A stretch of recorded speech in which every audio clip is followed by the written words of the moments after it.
Hello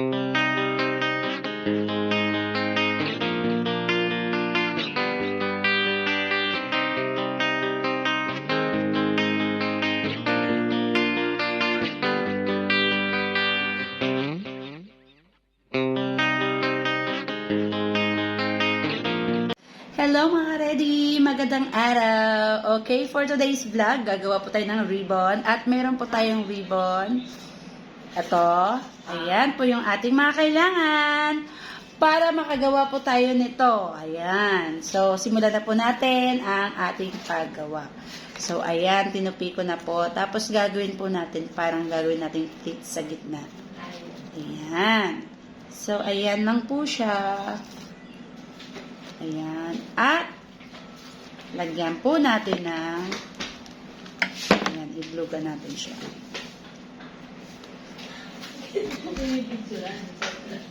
Alam niyo po ba, habang nagbibideo ako, yung isang babae doon, tawa ng tawa. Parang gusto nung mag-asawa. Asawa na ako. May asawa na daw siya. Pero, yung tingin ko yung tawa niya, parang gusto mag-asawa. Gusto ko yan. Parang gusto. Ayan, nalaglag tuloy. Ayan, ito po. Opo, ito po. Ayan. Mas maganda po kasi pag idikit na po natin siya bago natin i-pleats. Ayan.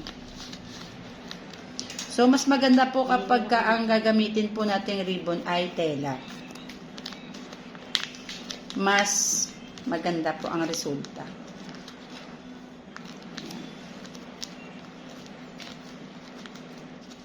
Wala po kaming pakialamanan dito kasi may kanya-kanya po kaming ginagawa. Gumagawa din po ng reels yung iba dyan. So, ayan. Nagre-reels paano magsuklay ng buhok. Nagre-reels paano magsuklay ng buhok. Diba, mga ka-ready. Ganyan lang talaga. Ganyan talaga ang buhay, kanya-kanya. Wala pong pakialamanan. So, ayan. Ayan na po siya. Ayan. So, ngayon naman po, ididikit na po natin dito sa ating ayan, ribbon, ay ano, card. So, nakapaganto po siya. Ayan. Okay. Kailangan iharap niyo po sa inyo bago niyo siya. Ayan, para pantay po.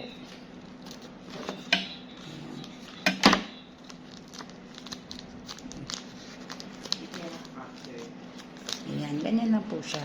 At sa ilalim, ayan. Para hindi po siya tabing, ayan, didikitan natin ng, ayan. So, ayan. Okay, so, kabila naman. Papantay lang din po natin.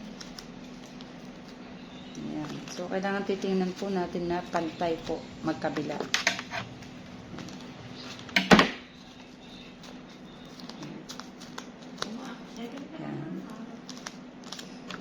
Kabila din.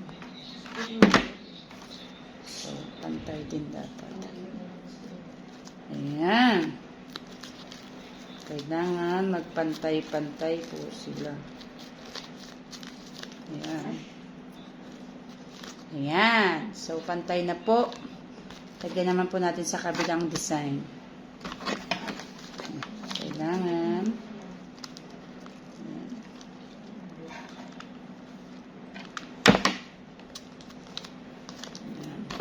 ganun din sa gilid. Ayan, lagyan na po natin.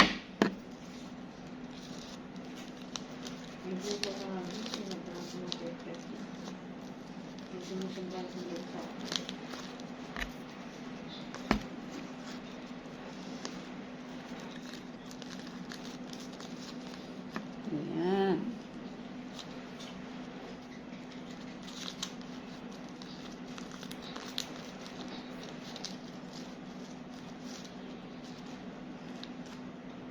Ayan, may mga uwang. So, ayan na po. Ayan yung likod. Tapos, kukuha po tayo ng nagupit na nating papel at itidikit sa likod.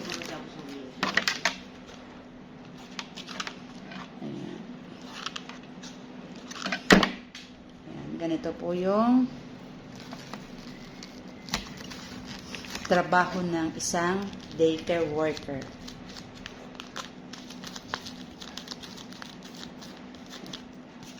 Ayan. So, ayan. Malinis na po yung likod.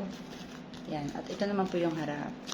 So, yung dito sa likod, lalagyan lang po ito ng pin or ng verdible. Ayan. Para mabuo. Ayan na po siya. Thank you for watching. Don't forget to like, share, comment, and subscribe to my YouTube channel. Laging ready. Bye! God bless everyone.